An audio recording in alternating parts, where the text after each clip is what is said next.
Halo Jabro Tim. Ada sesuatu yang lagi rame nih. Lu harus kasih dia kesempatan lagi.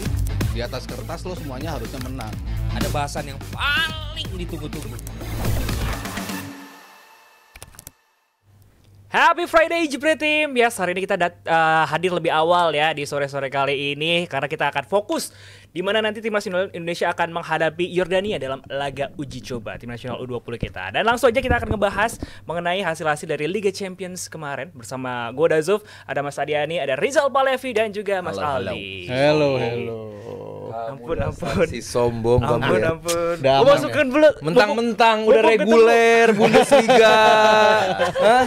Luar biasa ini emang satu. Nah, bercanda. Enggak, saya harus down to earth. Gak boleh, harus sombong. Gak boleh, harus sombong. Seperti fans Arsenal ya yang lagi sombong juga karena Wih. masih Apa gara-gara menang lawan Dinamo? Iya, kan sekarang dengan nyaman, penuh kendali, early goal. meyakinkan banyak. iya, ngelawan tim asuhnya salah satu back terbaik di dunia, Wih. Fabio Cannavaro. Cannavaro. Iya, Dinamo Zagreb. Iya, terus pelatih back terbaik dunia, Ballon d'Or, terus ya biasa banget Dinamo jelek men. Tapi gimana Mas Ariani? Kemenangan meyakinkan Arsenal, tim asuhan Arteta ini yang saat ini membuat mereka berada di posisi ketiga ya berarti ya. So far ya. Di Iya luar Champions biasa League dong buat Arsenal secepatnya bisa mengamankan posisi di Eropa dan juga mungkin coba untuk konsentrasi lagi di Premier League juga. Tapi kemarin semuanya berlangsung sesuai dengan plan dari Mikel Arteta dengan gol cepat dari Declan Rice membuat situasinya agak lebih steady dari awal lah. Itu yang membuat Arsenal in full control dan memang lawannya satu level lah di bawah. Dua bahkan. Dua bahkan. Ya, ini cuman jadi tim-tim akademinya Gabriel. Tim-tim inilah yang mengorbitkan banyak-banyak pemain bagus gitu. Cuman kalau dari segi performa lawan Dinamo kemarin, Dinamo nggak memberikan apapun ke Arsenal gitu. Atau Arsenal kayak yang Adi bilang tadi terlalu mendominasi.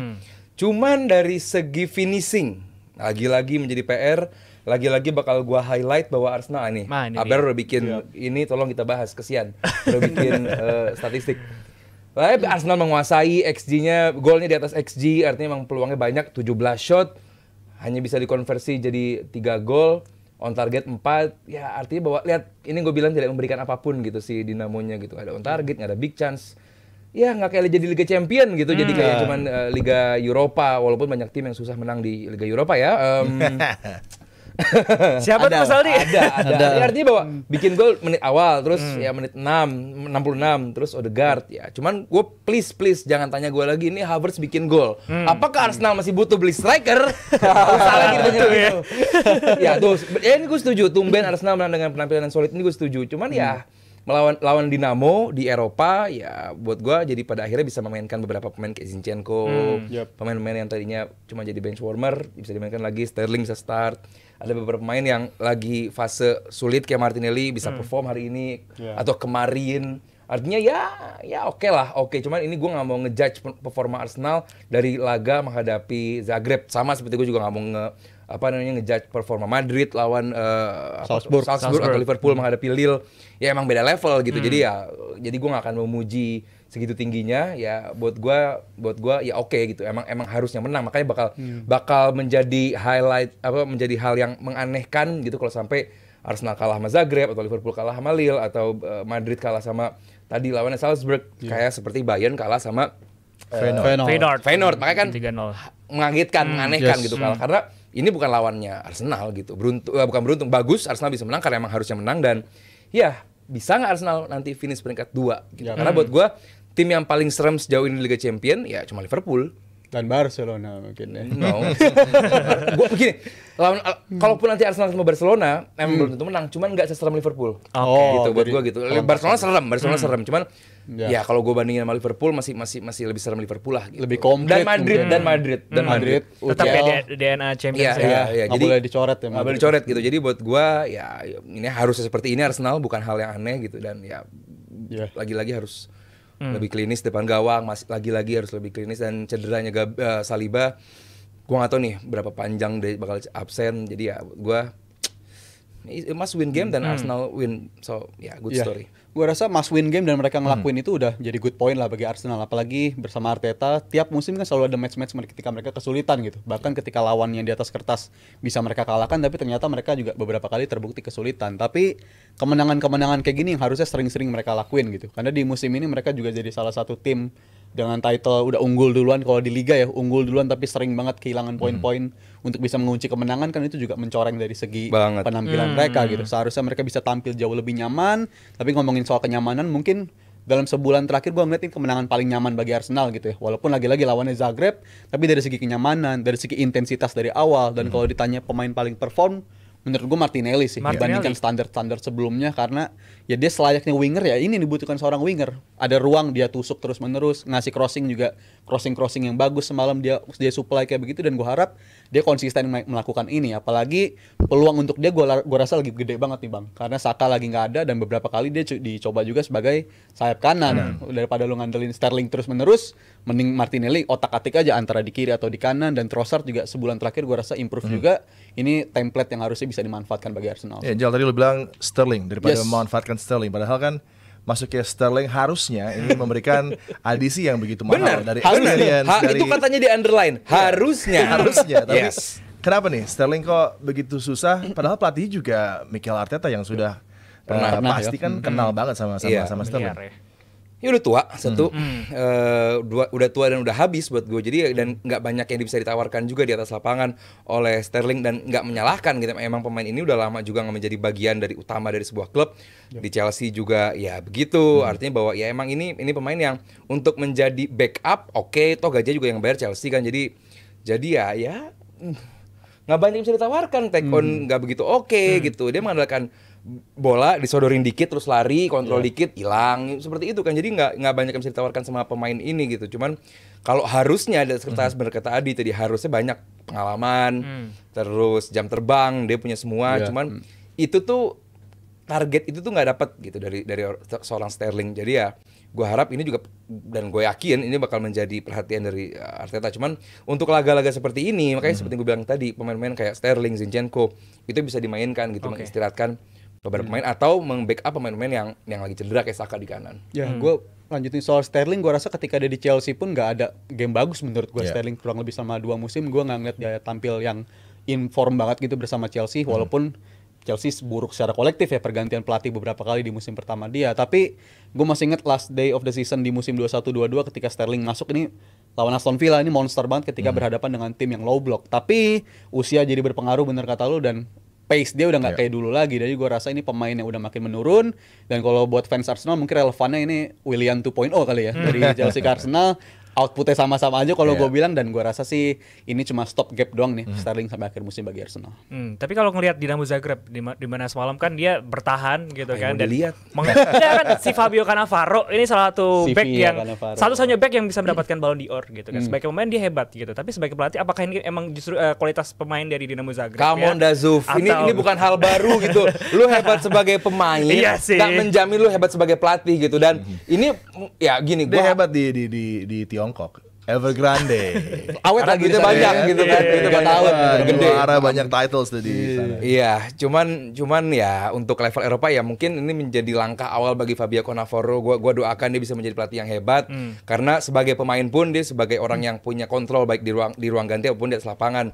Ya jadi gua sempat nggak suka sama Fabio Cannavaro waktu di 2006 karena waktu itu gue jagoin Prancis. Cuman sebagai pemain dengan back modern, walaupun tingginya nggak begitu menjulang, tapi bisa menjadi commanding leader di belakang, yaitu modal berharga bagi seorang Fabio Cannavaro. Cuman semalam nggak ditunjukkan bahwa lu sebagai pernah, paling nggak gini, maksud lu kan Zuf ada lu bekas back bagus kok bertahannya gini banget sih, gitu kan poinnya. Cuman ya ini beda kelas sama Arsenal gitu. Personal di atas lapangan belum sesuai dengan apa yang gitu, diharapkan sama Cannavaro kan. Dan tadi lo sempat nyenggol tentang Saliba yang cederanya masih diragukan nih lamanya durasinya. Di window yang ini pekan terakhir tentunya ada chance untuk bisa cari pemain. Karena menurut gua kalau Saliba benar-benar cederanya lebih serius daripada yang diperkirakan, maka chance untuk lebih kompetitif lagi di Premier League dan juga untuk berjuang di Europe ini bisa keluar jalur gitu. Ya ini pernah kejadian kan waktu 2 tahun lalu suatu Saliba waktu cedera. lawan Sporting Lisbon kan, di mana Saliba cedera dan abis itu Arsenal decliningnya benar-benar berasa banget dan Karena kan yang kita dengar kan Šeško, Cunha, iya, depan, gua ya, harapkan kan. pemain depan sih emang bahwa kalaupun jangan sampai si siapa namanya Saliba cedera, masih bisa dicoba Timber, nggak sempurna tapi masih ada Kiwior gitu, masih ada beberapa opsi. Cuma kalau di depan ini terlalu urgent gitu. Yes, tapi kan ada Havertz malam bikin gol. Terus bayangkan Saka cedera. Lini depannya Jesus pun yang begitu pun cedera gitu. Jadi dan laga pun makin banyak gitu. Jadi buat gua ya please Arsenal Arteta, gue nggak pengen bilang lu stupid, cuman Di English version aja itu cukup. iya, cuman please lah, ayolah datangkan seorang striker whoever it is deh. Chris Wood dah. Chris sekarang formnya wah. Makanya gitu kan. Nottingham Forest. Iya. Inform. Tapi ngomongin soal back ya tadi malam sih untungnya masih ketaker ya. Lagi-lagi lawannya Zagreb dan itu pun gua ngeliatnya nggak terlalu nyaman ya ketika lu tampil dengan 2 center back, dua-duanya kaki kiri gitu. Secara dimensi permainan pasti akan berpengaruh juga. Tapi kalau menurut gue pribadi kayaknya nggak perlu beli walaupun cederanya sebulan atau lebih lama Ih, ngedoain. kurang dari 2 Ngedoain bulan cedera. lah. Seandainya Ngedoain. segitu ya, gue harap sih nggak usah beli lah. Cukup fokusnya di area depan aja karena kalau di back gue rasa profil back Arsenal tuh udah cukup untuk saling nge-cover gitu. Timber bisa main sebagai fullback tapi bisa nge-cover jadi center back juga. Begitupun dengan Calafiori bisa ngelakuin hal itu juga. Jadi banyak banget yang bisa diotak-atik dari lini belakang dari Arsenal dan mungkin Partey juga punya potensi daripada dia main sebagai fullback nggak terlalu works bisa main sebagai back di tengah juga. Iya. Jadi bisa diotak-atik sebenarnya di Iya, Arsenal. tapi tolong jangan dianggap bahwa nggak penting perannya Saliba. Gua sama Rizal bilang kayaknya bukan back yang paling urgent, bukan berarti perannya Saliba ini nggak se-urgent itu. Iya. Peran Saliba di Arsenal sama kayak peran Van Dijk di Liverpool. Perannya Ruben Dias di City gitu. Artinya bahwa sangat amat urgent emang ini orang kalaupun dia cedera panjang pasti sangat berpengaruh, sangat berasa. Cuman yang pengen gua katakan di sini adalah bahwa ada posisi yang lebih Arsenal urgent gitu, di mana pertandingan Arsenal selalu bikin peluang banyak, selalu mendominasi di final third, cuman nggak klinis. Oke. Itu kan yang menjadi PR tiap pekan, PR tiap gamenya gitu. Apalagi ini Premier League, lu bisa menang 6-0 lawan Ipswich di Liga Championnya bakal bisa kalah lawan. Itu nanti. Ada tuh. Itu ada. Tapi berbicara soal lini depan dong, menurut gua agak kurang adil ya karena Odegaard pun juga ada periode ketika dia performanya turun banget gitu. Seingat gue di periode November ke Desember juga performanya menurun banget dan walaupun secara angka Arsenal itu emang betul peluangnya banyak, tapi di musim ini juga ada beberapa game totally blank menurut gue Arsenal tampil dan menurut gue tuh PR-nya terlalu berat apabila cuma disalahin ke striker doang sih. Tapi betul pemain depan harus didatangkan. Tapi gue bedanya mungkin bukan pemain depan yang striker banget, tapi pemain yang bisa nge-cover 3 posisi sekaligus. Oke, Bisa sebagai versatile ya. winger kiri, striker dan sekaligus Oh ya, Cunha dong berarti. kanan. Iya. Ya, Sesko Arahnya ke sana. Tapi kalau Lebih Cunha lah, kayak lebih Havertz gitu. Tadi kan lu sempat merupakan walaupun kayak Havertz cetak gol tapi Arsenal tetap butuh striker gini. Di mana kayak Havertz sekarang kan golnya udah 14 gol di mana ini adalah total gol yang Musim dia lalu cetak ya. di musim lalu, tapi di musim ini baru setengah musim aja udah 14 gol. Kenapa lu masih meragukan si Kai Havertz gitu? Ya karena nggak cukup. Hmm. Karena kelihatan sekali di atas lapangan itu tuh nggak cukup. Itu hanya menjadi catatan. Jadi gini, musim lalu dia bikin gol yang lebih sedikit, tapi gol itu ke stretch beberapa pemain. Oke. Sekarang Saka nggak ada. Sekarang lu lihat berapa gol Saka dibandingkan musim lalu, ya kan? Karena Saka pun nggak ada. Jadi emang apa ya aliran atau sumbangsih golnya itu sekarang oke, Gabriel si Odegaard banyak, Martinelli nggak sebanyak tahun lalu, Odegaard nggak sebanyak tahun lalu. Emang beda gitu bahwa Arsenal sekarang penciptaan peluang dan penciptaan golnya nggak sebanyak musim lalu, mungkin lebih bagus musim lalu karena emang nggak terdistribusi ke banyak pemain. Gitu. Itu yang beda dari Arsenal musim ini dan sekarang Arsenal kayak Adiani yang kemarin bahas di English version, mereka pengen lebih fokus ke lini pertahanan, mereka lebih pengen dewasa dalam bertahan. Bener, cuman ternyata nggak cukup. Lu fokus bertahan, lu bisa kebobolan. Dan satu kebobolan tadi kayak Rizal bilang, lu bisa unggul 2-0 tapi lu kalah atau seri. Itu kan sama aja kalah gitu, sama aja kehilangan momentum. Dan saat lu bisa gaining kemenangan demi kemenangan tiap pekan kan nggak cuma momentum yang lu dapat, nggak cuma poin yang lu dapat, tapi adalah kepercayaan diri pemain. Ini kita bakal bahas nanti pas City. Ya, dan si Arsenal sayangnya itu sih ya, menurut gue kalau mereka punya performa pertahanan yang sama seperti musim lalu, Oke. mereka udah sendirian di puncak menurut gue di musim ini. Kalau performa pertahanannya kayak musim lalu, tapi sayangnya performa pertahanan musim ini menurun dan performa di lini serang juga menurun juga. Tapi ingat musim lalu Arsenal juga kita periode pergantian tahun narasinya sama tuh. Sama, Arsenal iya. kayaknya butuh striker baru nih, tapi ternyata Sampai setelah itu subur banget loh Arsenal di periode Januari sampai selesai Iya. total 94 gol. Jadi Arsenal nih banyak banget lini-lini yang harus diperbaiki dan masalah gue setuju sama Carragher. Arsenal tuh masalah mentalitas sebenarnya di setiap musimnya itu karena Ya, itu sih kayaknya nggak cuma Carragher yang ngomong ya. udah sepakat semua rasanya ya mentalitas selalu berpengaruh bagi Arsenal.